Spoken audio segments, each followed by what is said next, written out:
ഏസിന്റെ toppers meeting ഇങ്ങനെ തകൃതിയായിട്ട് നടന്നുകൊണ്ടിരിക്കുമ്പോൾ നമ്മുടെ അടുത്ത് ബബിത ഉണ്ട്. എങ്ങനെയായിരുന്നു ഏസിലേക്ക് എത്തിച്ചേർന്നത്? ഏസിന്റെ ഈ ഒരു പഠന രീതി കാരണം ഇപ്പൊ ടോപ്പേഴ്സ് ലിസ്റ്റിൽ എത്തിയിരിക്കുകയാണ്. എന്താണ് പറയാനുള്ളത്? ഞാൻ ആദ്യം എൻ്റെ ചേച്ചി ഇതേപോലെ ഏസിലെ സ്റ്റുഡൻ്റ് ആയിരുന്നു. അപ്പോൾ 2018 LPSAയിൽ ചേച്ചി ജോയിൻ ചെയ്തു. അപ്പോൾ അത് കഴിഞ്ഞപ്പോൾ ചേച്ചിയുടെ ഒരു നിർബന്ധം കൊണ്ടാണ് ഞാൻ പ്രൈവറ്റിൽ വർക്ക് ചെയ്തുകൊണ്ടിരിക്കുകയായിരുന്നു. അതിനുശേഷമാണ് ഞാൻ ചേച്ചി നിർബന്ധിച്ചതുകൊണ്ട് ഇവിടെ വന്ന് ചേർന്നു. ആദ്യമൊന്നും ഇഷ്ടമില്ലായിരുന്നു, സൺഡേ ബാച്ച് ചേർന്നിട്ടുണ്ടായിരുന്നു. പിന്നെ നമുക്ക് ഏറ്റവും കൂടുതൽ ഇത് വെറുതെ ഇങ്ങനെ വീട്ടുകാർ നിർബന്ധിക്കുന്നത് കൊണ്ട് സൺഡേക്ക് പോകും, ഹസ്ബൻഡും നിർബന്ധിക്കും. പക്ഷെ നമുക്കൊരു സിൻസിയർ ആയിട്ടൊന്നും തോന്നിയിട്ടുണ്ടായിരുന്നില്ല. ബട്ട് ആ കൊറോണയുടെ ഒരു ക്രൈസിസ് വന്നപ്പോഴാണ് നമുക്ക് ഇതിൻ്റെ ഒരു ഇമ്പോർട്ടൻസ് മനസ്സിലായത്. ബട്ട് ആ സമയത്ത് ഏസിൻ്റെ ക്ലാസ് കുറച്ച് കാലത്തേക്ക് സ്റ്റോപ്പായി. ബട്ട് അന്നാണ് എനിക്ക് ഏസിൻ്റെ വില ഇത്രത്തോളം മനസ്സിലായത്.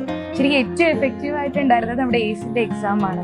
ശരിക്കും ആ ഒരു OMR പ്രാക്ടീസ് ചെയ്തത് കൊണ്ടാണ് എനിക്ക് നെഗറ്റീവ് 1-2 നെഗറ്റീവേ വന്നുള്ളൂ.